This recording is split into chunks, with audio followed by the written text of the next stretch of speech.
बिस्मिल्लाहिर्रहमानिर्रहीम। मैं हूं नबी सती और आज की जो 4-5 अहम खबरें हैं वो आपके सामने रखते हैं। वैसे आज संडे का दिन था, छुट्टी का दिन था।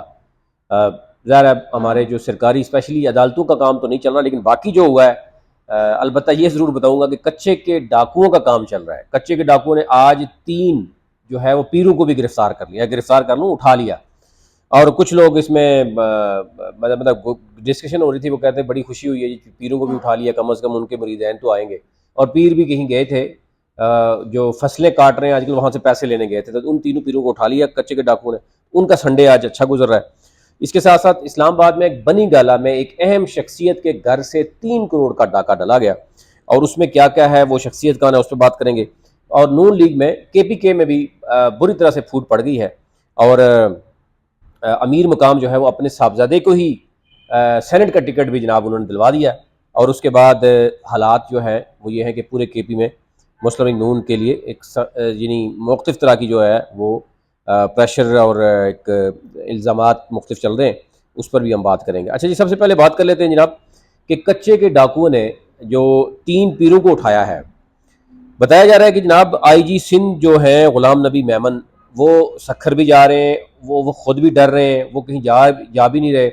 और ऊपर से आपने देखा होगा कि सिंध के जो सिंध हाई कोर्ट के चीफ जस्टिस हैं, उन्होंने भी ये बात की है कि पहले मरहले में कि फौरी तौर पर जो है वो लॉ एंड आर्डर की सूरत को बेहतर बनाया जाए और कच्चे के डाकू का खात्मा किया जाए, वहाँ पे अमन अमान कायम किया जाए।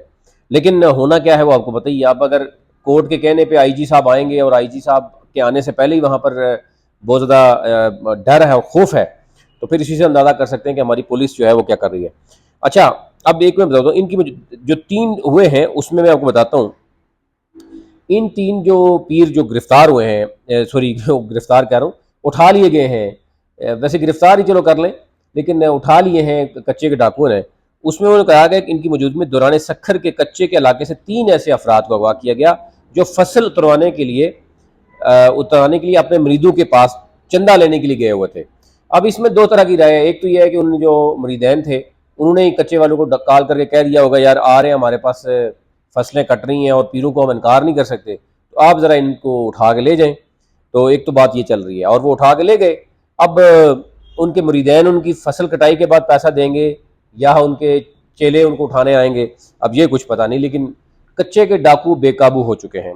पहले भी आपको बताया, हर वीलॉग में हम कोशिश करते हैं कि आपको बताते रहें, और उसमें हमारी जो हुकूमत है, रियासत है, उसकी बेबसी का इजहार इसी से अंदाज़ा कर सकते हैं कि सोशल मीडिया पर चीफ जस्टिस ने भी एक गुफ्तगू के दौरान ये वाजे किया कि उनको भी पता है कि कच्चे के डाकू क्या कर रहे हैं, लेकिन उसके बावजूद उनके जो है वो कलम या उनकी जो अल्फाज हैं वो आम आवाम के लिए नहीं निकल सकते। लेकिन पक्के के डाकू इस कदर मजबूत हो गए हैं कि अब कच्चे के डाकू को पूछ नहीं जा। तो अब वो इस तरह के पीरों फकीरों को और पीरों को उठाना शुरू हो गए। मैं कहता हूँ अगर वो गवर्नर्स को उठा लें, चारों गवर्नर्स को भी उठा लें, फिर वज़ीर आला को भी उठा लें और सदर को भी उठा लें, तो शायद इस मुल्क की कम से कम कोई बचत हो सकती है। और हो सकता है अवाम 25 करोड़ अवाम कच्चे के डाकुओं को ले आए। अगर वो पार्लियामेंट में बैठे कम से कम इतनी बुरी हालात तो शायद ना होंगे।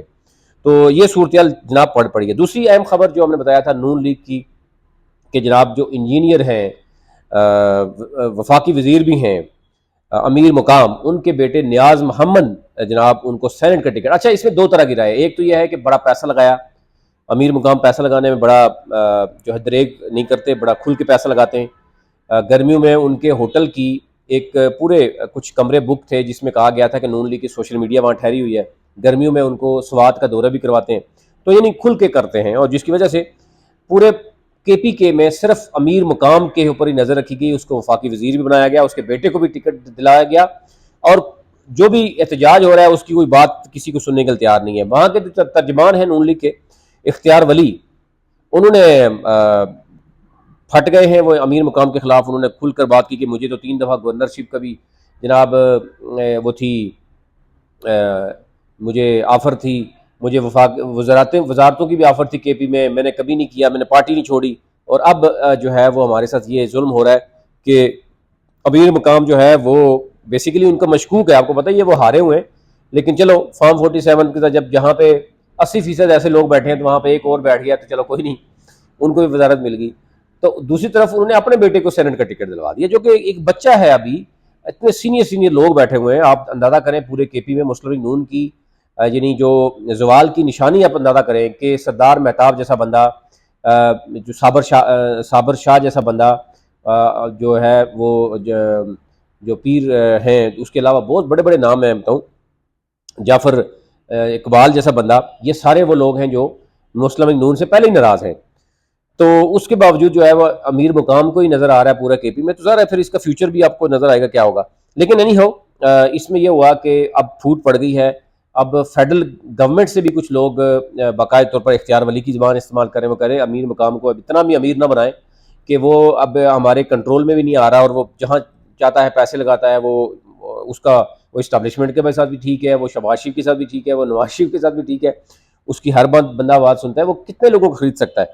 तो जो ही बहुत सी चीज़ें हैं। एक और जो ख़तरनाक आज से 4-5 दिन पहले एक वाक़या हुआ था, बड़ा ख़तरनाक और अफसोसनाक वाक़या हुआ था कि केपी के में बशाम के मुकाम पर चीनी इंजीनियर्स को जो है वो खुदकश हमले में मार दिया गया था। उस पर आज ये पुलिस रिपोर्ट जो आई है पहली, वो इंतहाई खौफनाक है। वो पुलिस रिपोर्ट ये है कि ये जो एरिया है बशाम, तकरीबन 6 किलोमीटर जो वो है वो थाना बशाम से दूर है, और दासू डैम से 77 किलोमीटर अवे है। और जो तबाह हुई है बस, उसमें वो बुलेट प्रूफ नहीं थी। अब यानी बुलेट प्रूफ भी नहीं थी, और इसमें एक और खदशा जाहिर किया गया है कि जो क्योंकि सिक्योरिटी और जो बसें थीं वो तो बुलेट प्रूफ भी थी।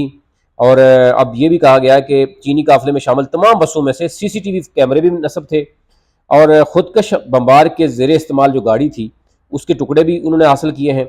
और इसमें ये उन्होंने बताया है कि ये बस जो है वो 300 गहराई में जाके वो थी। और अब ये भी उन्होंने बताया कि गाड़ी बुलेट प्रूफ और बम प्रूफ नहीं थी। अब इसके लिए फंडिंग भी हुई, पैसा भी आया। ये अब मुबैना तौर पर बताया जा रहा है कि चीनी हुकाम इस हवाले से बड़ा अपने तहफ़्फ़ुज़ात रखते हैं। वो अपनी सिक्योरिटी, अपनी आर्मी बुलाना चाहते हैं पाकिस्तान में, जिसमें पाकिस्तान को तहफ़्फ़ुज़ात हैं। अदरवाइज़ चीनी समझते हैं कि पाकिस्तान एक तरफ से हमसे भी पैसे ले रहा है सिक्योरिटी के नाम पर, और दूसरी तरफ हमारे दुश्मन, अपने दुश्मन के साथ भी इनके कुछ अंदर से ही लोग जो है वो लगे हुए हैं, जिसकी वजह से ये काम ख़राब हो रहा है। अच्छा, ये बड़ी चीज़ें यानी ख़तरनाक होती हैं। अच्छा, एक और ख़बर मैंने आपको बताई है कि इस्लामाबाद बनी गाला 3 करोड़ की डकैती पड़ी है जनाब। अब इसकी किसके घर पड़ी है वो मैं आपको बताता हूँ। अब इसमें जनाब थाना बनी शहरी है जनाब अब्दुल्ला हसन। अब अब्दुल्ला हसन के बारे में बताया जा रहा है कि ये किसके फ्रंटमैन है, किसके दोस्त हैं, कि इनके घर में यानी क्या क्या मौजूद था। 35 तोला सोना मौजूद था इनके घर में, 1 करोड़ मालियत के जनाब इनके हीरे थे। फिर उसके बाद 75 लाख रुपए की इनकी 10 घड़ियां भी थी, और $15,000 कैश भी था, और 3.5 लाख रुपए की नकदी भी इनके पास मौजूद थी। अब इसके ऊपर मुबैना तौर पर बताया जा रहा है कि ये एक अहम शख्सियत का फ्रंटमैन भी था, और ये जो नई वजारतें तकसीम हो रही थी और जो सेनेटर अभी जो बन रहे थे उसमें इनकी बड़ा लेन देन था, बड़े लोगों से उठना बैठना था। तो सरीना में इनकी मीटिंग्स थी। अब लेट्स सी, अभी तहकीकात होंगी तो पता चलेगा। ये ओवरऑल सूरत थी अब तक रखनी थी, अभी तक ले इतना ही।